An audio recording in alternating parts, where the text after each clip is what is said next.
न सिर्फ जम्मू कश्मीर बल्कि पूरे देश के लोगों का सीना गर्व से चौड़ा कर दिया है।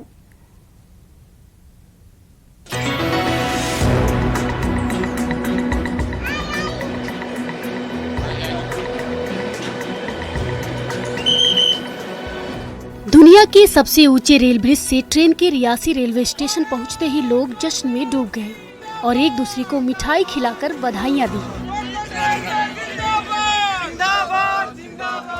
यहाँ लोगों का जोश और उत्साह देखते ही बन रहा था।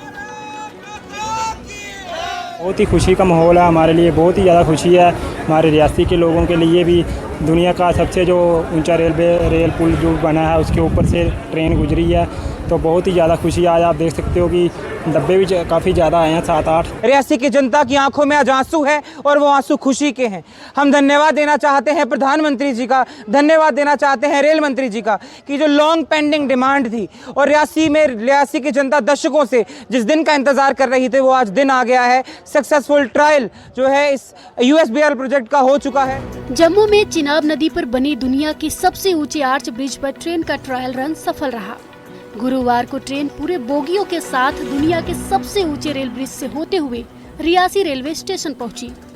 बोगियों के साथ इस रेलवे स्टेशन तक जो है वो ये ट्रेन पहुंची है। ये लोग जो इसमें सवार हैं काफ़ी ज़्यादा खुश हैं और कहीं ना कहीं ये जो है वो सी ऑफ जरूर कर रहे हैं। यानी कि ये जो ट्रेन का सायरन है, इस सायरन को सुनने के लिए रियासी के लोग पिछले कई दशकों से इंतजार कर रहे थे।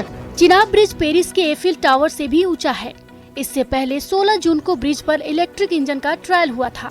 दुनिया के जिस सबसे ऊंचे रेल ब्रिज पर ट्रेन का सफल ट्रायल हुआ है वो ब्रिज संगलदान और रियासी के बीच रेलवे लाइन का हिस्सा है।